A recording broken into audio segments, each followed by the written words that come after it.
for those, there are a number of you who went on the trip, and I hope that you'll chime in and talk a little bit about this.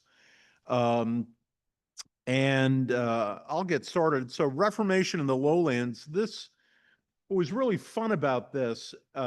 Keith and I have been talking about this trip for quite some time, and I wanted to focus really on the Reformation in the lowlands, those who have Dutch friends or grew up in parts of the country where the Dutch immigrant experience was significant, um, know that they're our first cousins in faith. The Reformed Church in America is sort of the equivalent of the PCUSA. We're in fellowship with them theologically. Calvin did his work in Switzerland, and then John Knox studied there and took Presbyterianism to Scotland, and then the Scots got shipped to Northern Ireland, and so we have the Scots-Irish who wanted to get the heck out of there and come here. But the Dutch are also deeply Calvinist, and so one of the things that I do whenever we have trips is I have some preparation classes, and this time we had some professors Zoom in who really knew a lot about the Dutch Reformation, an area that I am not widely experienced with, and also had a professor who has spent a lot of time in Holland give a lecture for us on Rembrandt and Van Gogh's impact by the Reformation. But the reality is most everybody wanted to go see the pretty flowers, right? So I start with the picture of the pretty flowers. That was our brochure. And they gave me this pointer. How does it work? So we flew in and out of Amsterdam, stayed in Haarlem. Right around here is where the Keukenhof Gardens are. Went to Leiden, Delft, and Gouda. Then a couple of little places here that I cannot pronounce the names. And then we went and stayed in Bruges and had day trips to Ghent and Antwerp, and then came back through, help me out here, somebody who can, Utrecht, and back to Amsterdam. Our guides were very clear that while we tend to call the country Holland, only two provinces of the Netherlands are Holland, but we stayed mostly in the Holland provinces of Netherlands, so it's fair to say we were in Holland, right, John? Yeah. So we flew over, most of us flew, and it was a large group. When I initially talked about doing this tour, 60 people showed up. And usually our tours, our study trips are designed for about 25 people. Well, Keith and I talked and thought, well, maybe we could take 45 and do a little bit of, breaking into different groups when we're over there. We ended up having 44 people sign up. 5 had to back out because of family issues, weddings, and things like that. And then the week before we left, 2 couples had health issues and had to drop. So we ended up had 35 go. And we get in about 6 a.m. in the morning, and Keith's friends put us on a Bataan death march of Amsterdam to get the blood boiling. And some were smart enough to go over early and kind of acclimate, but we didn't. And so we did, and just beautiful. And of course, if you've not heard, Amsterdam is the home of bicyclists. Why is my pointer just went away? There it is. Whoops. Go back. So everywhere you are, you see all of these bikes, and people are coming at you, not with like one bike and hundreds of people. It's absolutely crazy, but wonderfully crazy. Yes, sir. Right. Did you hear that? 940,000 people, how many million? 1.1 million. And they have these special cranes and scoopers that take them out of the canals to keep the canals clear. Like 15,000 a year come up out of the canals. But everywhere we walked that morning was just gorgeous. And, you go to Holland and you get a cheese shop. What I didn't expect that first day is in the canal, somebody is driving a Heineken barrel as a boat. That was a very special trip. I was proud that none of our folks chose on our free day in Amsterdam, our last day, to do the Heineken tour, although non-church friends have told me that's one not to miss. So maybe next time I'm in Amsterdam.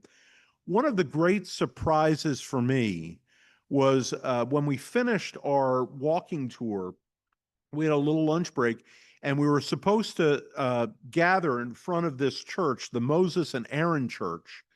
And as we were waiting, I noticed on this bench right there what looks like a homeless person, but it's not. It's a statue of homeless Jesus. And then I read, and Christie's, you'll be happy to hear this. The first one was done in Canada, and they are all over the world now. But it seemed to me really meaningful that after this walking, we encountered this at our bus stop, reminding us of the spiritual purpose of the trip, right? We're going to see pretty flowers, but this is also about Christian community and learning about the Christian church over time. So we go on the bus and go to this place called Zahnschanz. At least that's how I pronounce it. John probably has a better way to pronounce it. Have you been there before, John? Yeah. So if you've ever been at a place in America like the Henry Ford Museum up in Dearborn, where he brought all of those buildings together so you get an experience of early America, well, they've done that here. Two of the windmills were already there, but then they trucked all these buildings and these windmills and got this site together, a collection of historic windmills and wooden houses that were relocated from the wider region of northern Amsterdam in preservation from 61 to 74.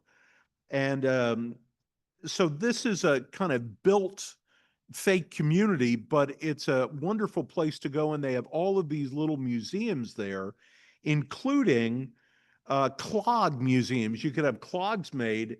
And I wanted to bring a pair of these fancy ones back for Donovan because his high school in Orange City, which if you've not heard the sermon this morning, you'll get some Orange City, wore clogs in their marching band. Am I right, Donovan? The Clompids. There we are. So Donovan has a firsthand knowledge of declomping. Yes, Amy?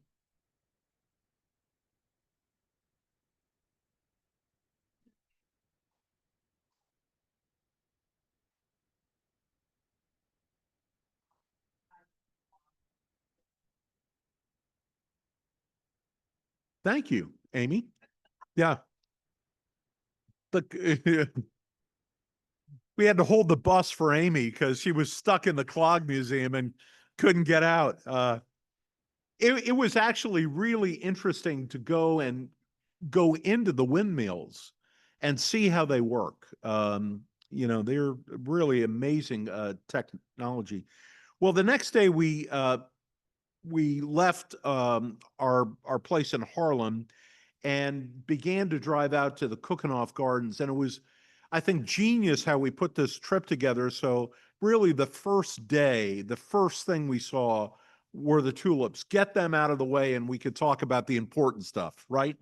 Um, and as you go, you come across these unbelievable fields of flowers. Uh, and yet the season at the Keukenhof Gardens is very short. It runs from 20 March to 11 May. And during that time, let's see here, I think I have it on the next slide. Um, about 26,000 people a day visit during the season. But it's a large garden, and it was originally part of a royal palace, the gardens, and then they started to intentionally cultivate them.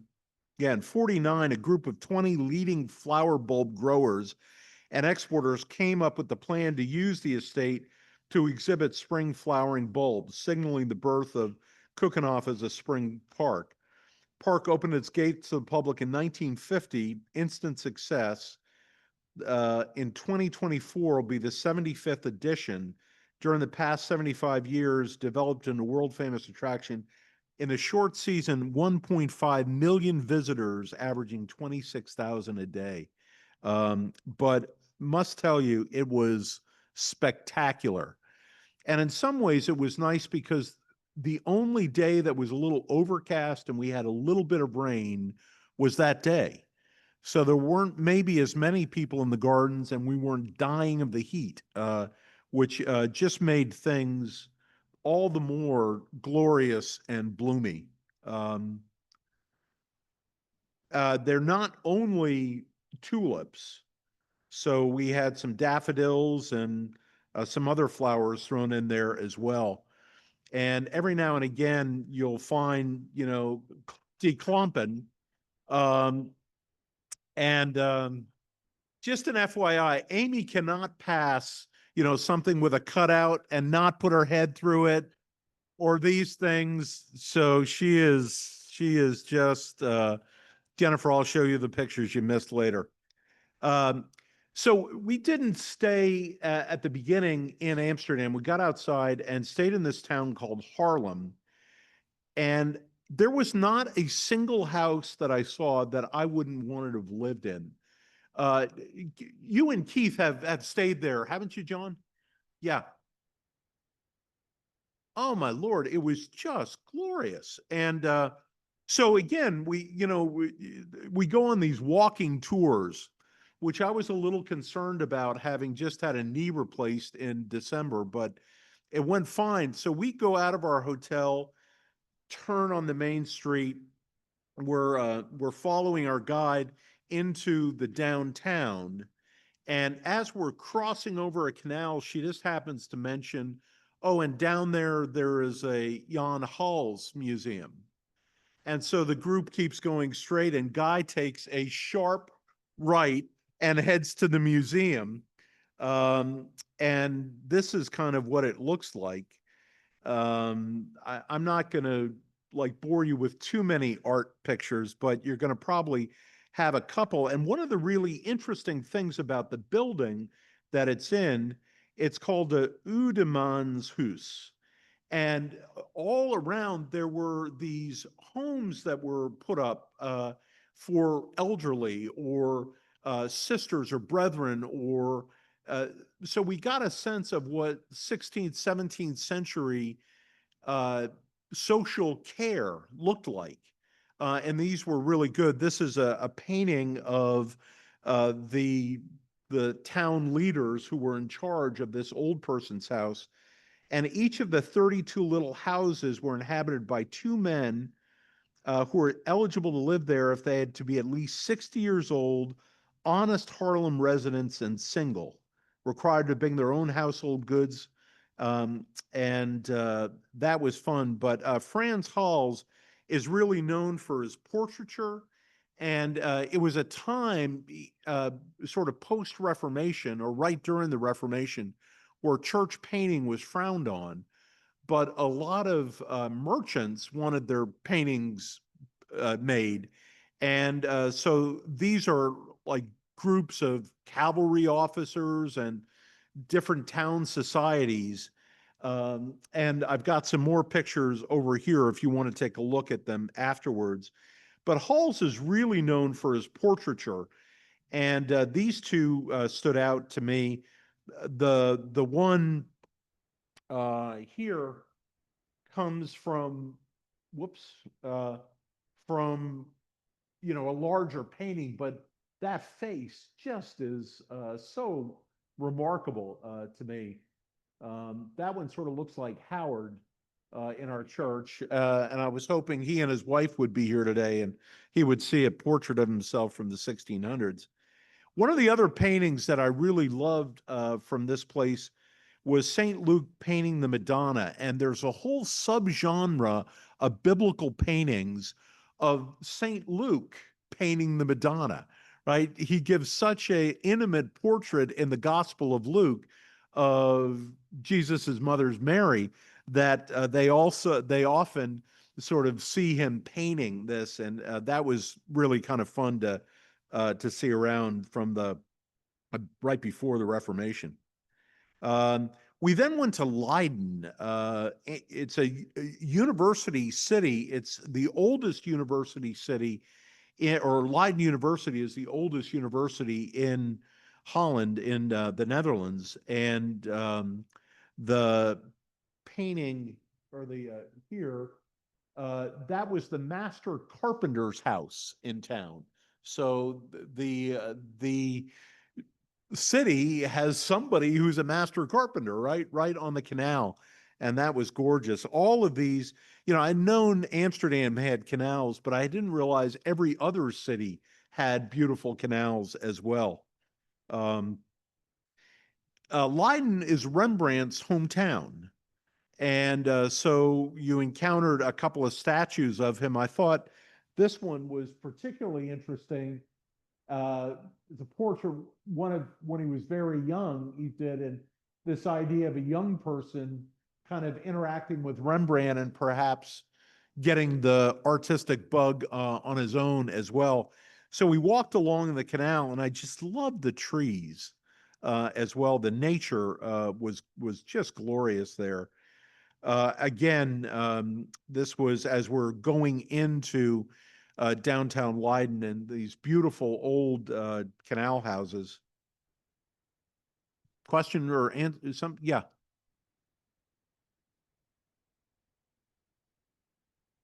Yeah.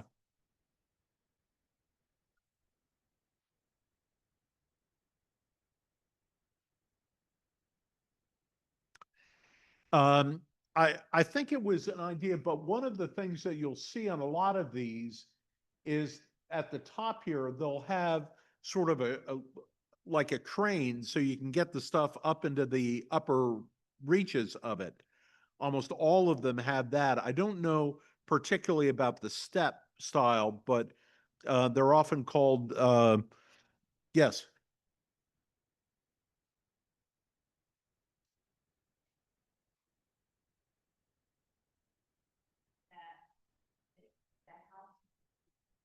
right. But the other thing about the houses is they were often taxed by the width on the road. So a lot of these houses are fairly narrow but high. Um, and when we get back into Amsterdam, we'll show you a little bit about that. Uh, so, what's significant about Leiden? Those of you who didn't go on the trip, any any idea other than pretty little houses why we would go to Leiden? Yes, the Pilgrims. So this was a this gorgeous church right in the middle of the city. Um, and next to it is inside it, there is a little chapel dedicated to the pilgrims. And on the outside of it, John Robinson, pastor of the English Church in Leiden. And that's where the pilgrims gathered and left to come to the United States. So they didn't find it hospitable in England for the religious reasons, so they came to Holland, which was a little more free. They mostly got into the printing business and things like that, and then they left from there, or a group of them left from there to come to the modern world. Anything that anybody on the trip picked up about this while we were there?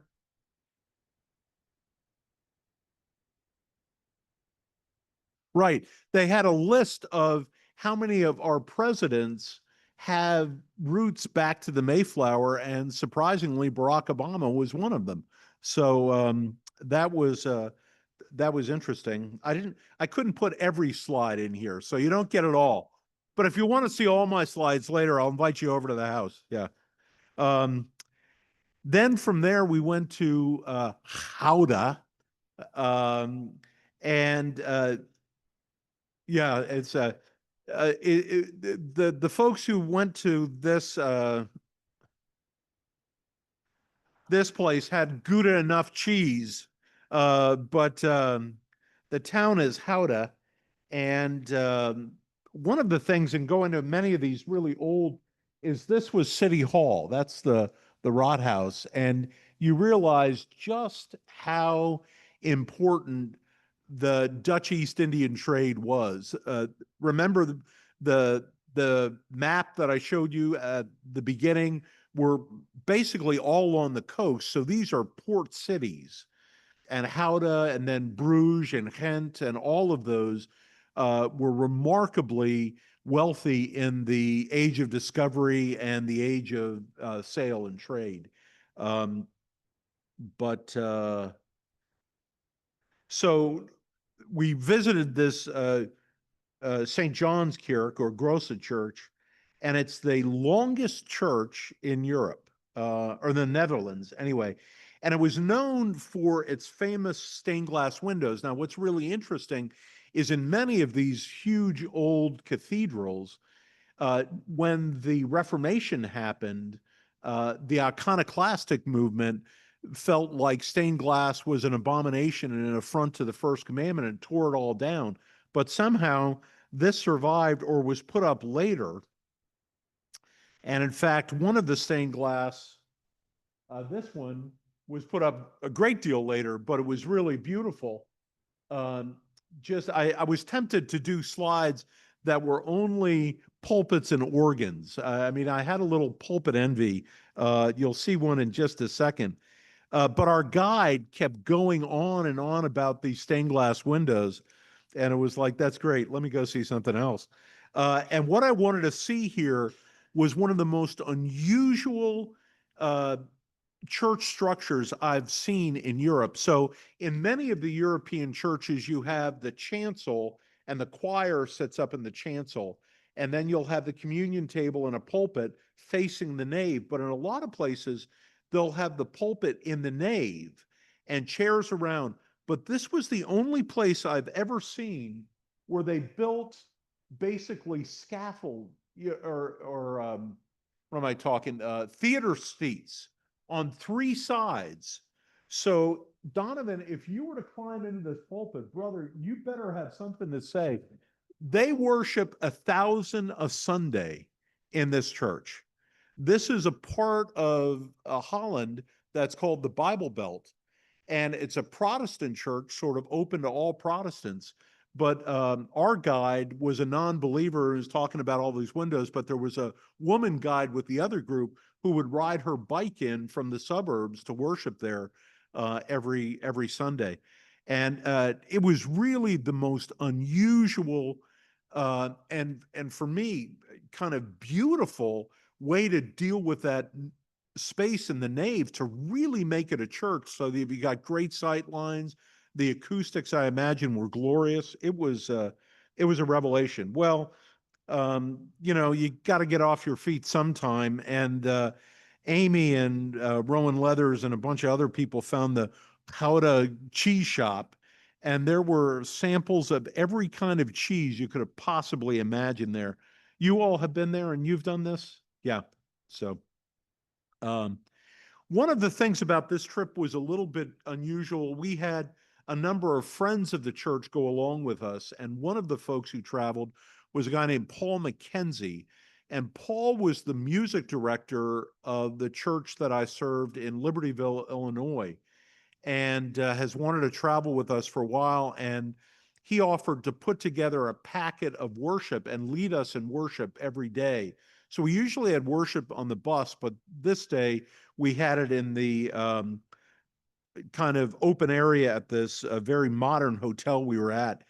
One of the surprises for us is we were there during a major holiday, which was Koningsdag, the King's Day.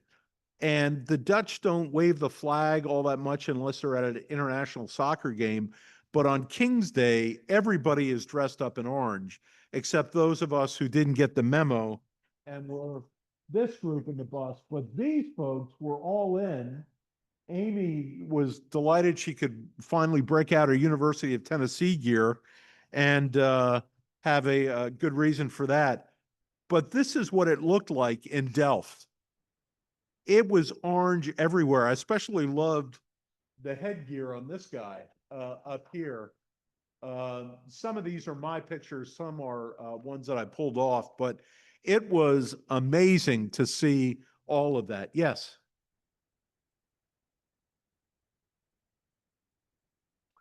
I don't know that. We actually ran into you in Amsterdam on another trip, staying at the same hotel we were at. So that was a fun surprise. In the morning of that day, we went to the Delft Museum, and Amy had to restrain me from stealing because I couldn't afford the hand done teapot, but it was lovely to see all of that work. Um, and then there were two churches, the Oude Kerk, the old church, and the Nieuwe Kerk. And one of the really interesting things in the Oude Kerk was this little grave, which is Johann Vermeer, the great painter, was there. It was his hometown. And but again, you get a sense of some of these pulpits that would give Donovan a sense of being above the rest of us, I think, if he were to mount those. Then we had a little side detour through Rotterdam. And frankly, if we were to go back, it would be fun to stay there. It's a modern city, but it had been badly destroyed during the war. So a lot of the building there is very creative. And this building uh, is a part of the art museum, and it has all of the kind of stuff in the back of the art museum, but inside you can see it, and there are four temperate zones in there. But I've got some Chicagoans up there. What does it look like? Does it look like anything from Chicago? The bean. And sure enough, this picture is the reflection of our group in that. But a very interactive and yeah, the other one is the skyline of Rotterdam in the background. But it was fabulous. I wish we would have had more time to be there. Did you, Coles? Did you all spend time in Rotterdam when you were there?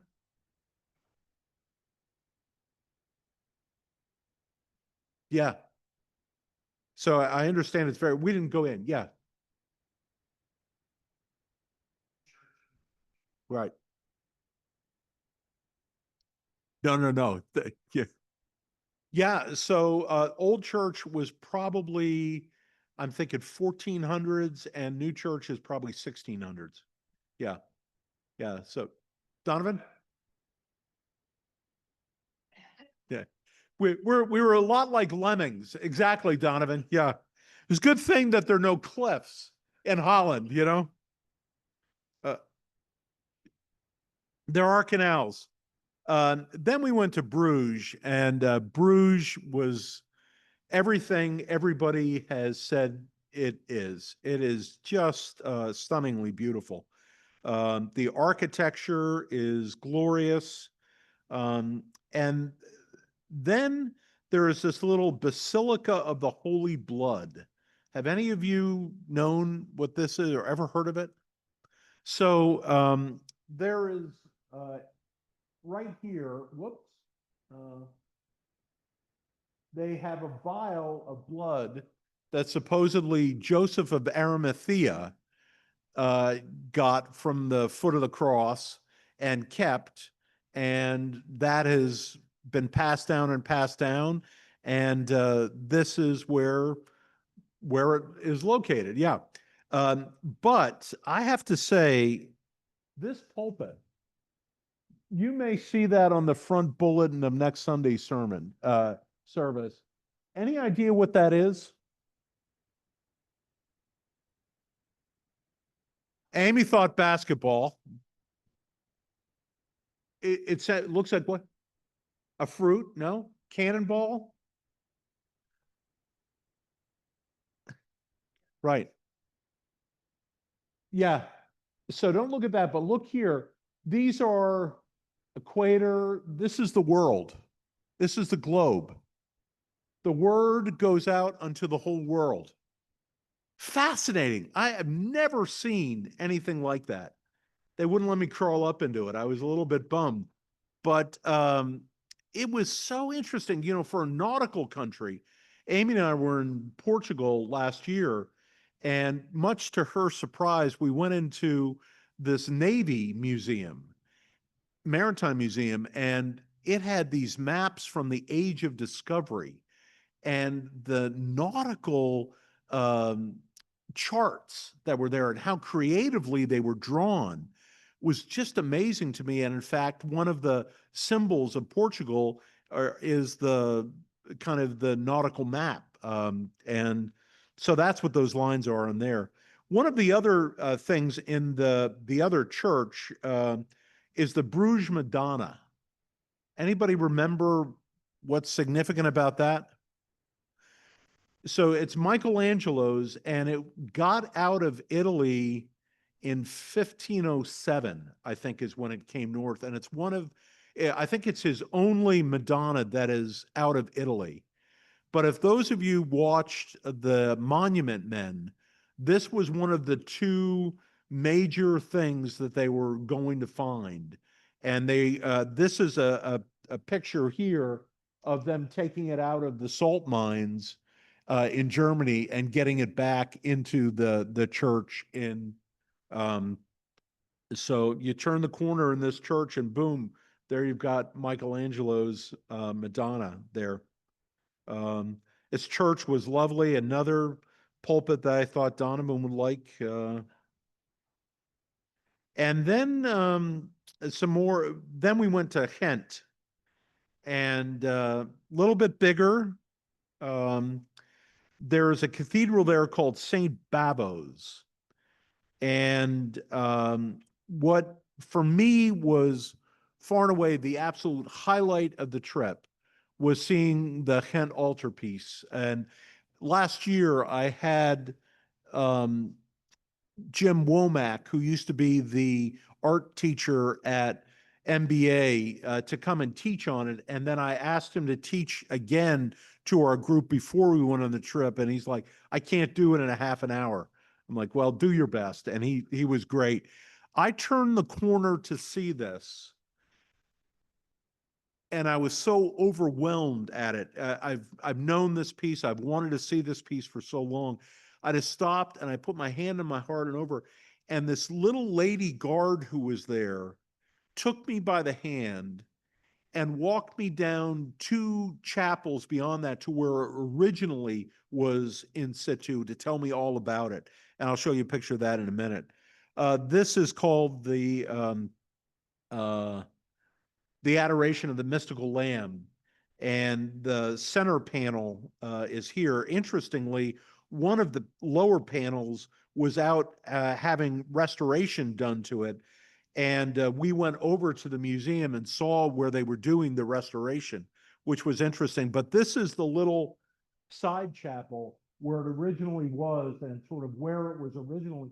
And the southern light coming in, when Van Eyck painted it, he painted shadow as if the sun was coming in from that position. So in the painting itself, you see these, and why is there shadow there? Well, that's where the sun was. I've got a couple of books on it here. It is truly, in my estimation, one of the great artistic wonders of the world. It's also been stolen 13 times. So most recently was in 1944 when the Nazis took it, and it also in that same book and movie is featured, and the Monument Men found it from the American Army and put it back into Kent. From there, we went on to Antwerp, beautiful, beautiful, large cathedral, Cathedral of Our Lady. Again, every time I went, it's like, man, Donovan needs a better pulpit. And um, but what was so interesting about this particular uh, cathedral is it's covered with Rubens paintings. Rubens was a Flemish Baroque painter uh, and painted in the extravagant Baroque style. Amy remembers one of our guides somewhere said it's easy to remember what period the Baroque is when too much is never enough, is basically it. But these glorious paintings, religious figures. This is the Assumption of Mary. This is the raising of the cross, and this is Jesus, resurrected Jesus. But again, what was so interesting about these religious art, so they're paid for by many of the guilds in the town, and I think this one was the Firemen's Guild or the Policeman's Guild. And so they've got a guy with a club who is some figure from um, medieval history or mythic, pardon me? St. Christopher, right. Yeah, right. There you go. So yeah, but it also, the guys who are out with clubs making sure everybody's behaving. Thought that was great. And this is them taking Jesus down from the cross. But they were amazing to see. Yeah.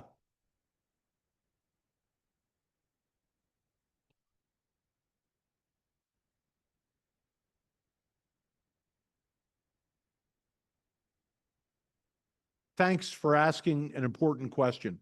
So the Reformation, basically, the Netherlands became Protestant, and Belgium was Catholic and remained Catholic. So the Reformation did not impact in places like Antwerp like it did other places. Yeah. So it's a well, obviously, you know, well, Reformed folks are obviously ecumenical, so we want to include that. Yeah.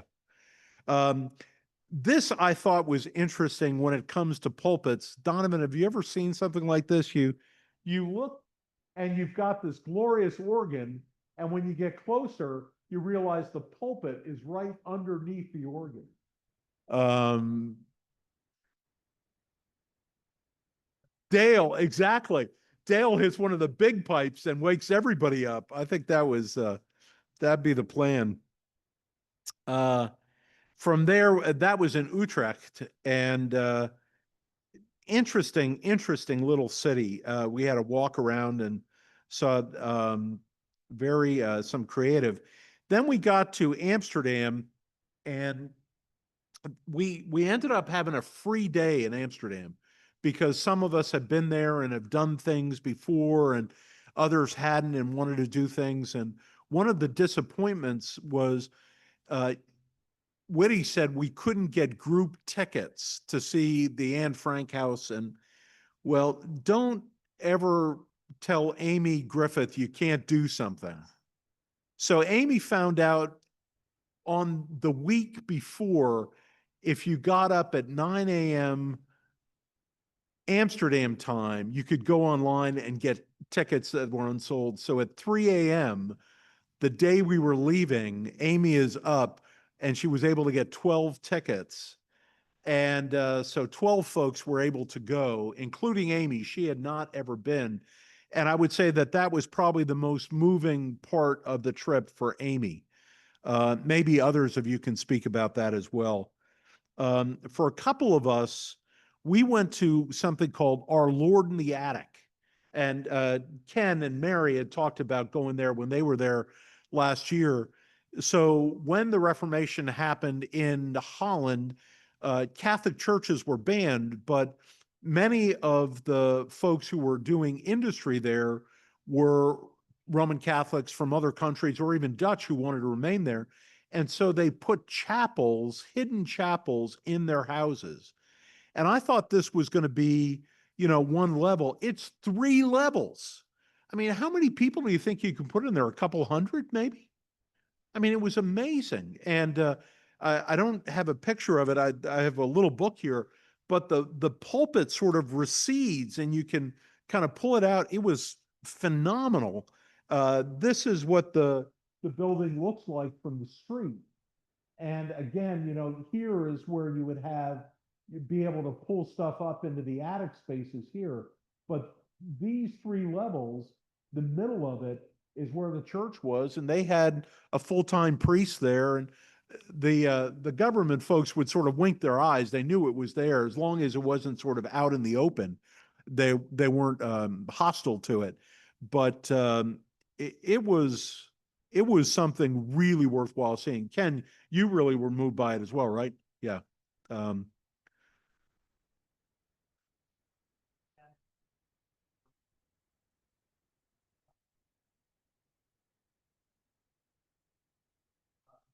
right. Yeah. So some went to the Rijksmuseum and the Van Gogh Museum that are very close together. The Rijksmuseum is, in my mind, one of the greatest museums I've ever been in. Poor Van Gogh there has lost his ear. Um, for those of you who went, was going to the Van Gogh a good experience for you? When I went in, and I went in December a number of years ago, it was so overcrowded that it was difficult for me to enjoy myself there. But since I had already been to both of those and the Anne Frank, and I'm not going to show you them all, but I did on our last day 6 museums and 2 churches. And the first place we went, um, the Higginses and I got to the Rembrandt House Museum. We were the first ones in and got to see it, and that was really special. The poor boy lost the museum later in, or lost his house later in life, and he had a hard life.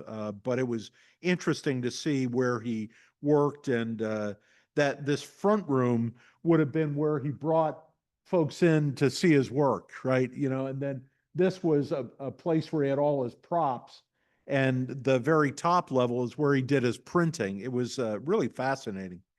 Um, I did a Jewish museum, a Portuguese synagogue, a Holocaust museum, a Holocaust memorial, and I'll talk about this in a minute, and a museum of the resistance, and then went down and saw the old kirk and the hidden church.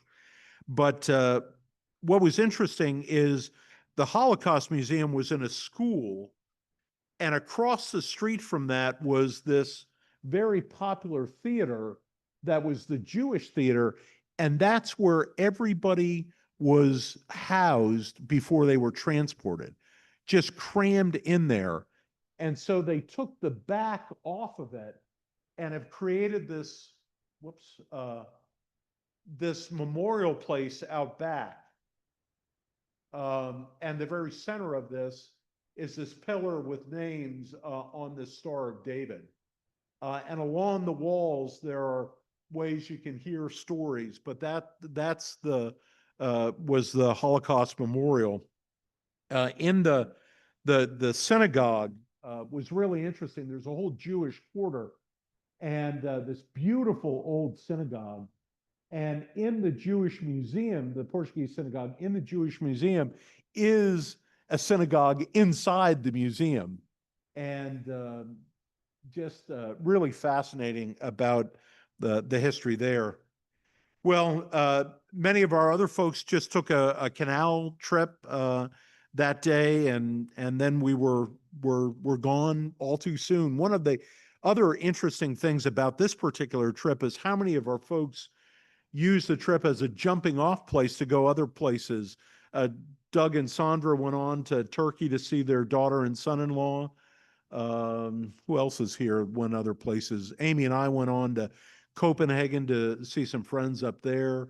Folks went to Germany. The Higginses went to southern France and all of that. So, any questions? Please, you're more than welcome to take a look at some of the books and things that I have up here. Um, Look in the fall, late October, maybe to do a trip to New York City and Princeton, Philadelphia, and Bethlehem. My hometown is now a World Heritage Site because of the Moravians.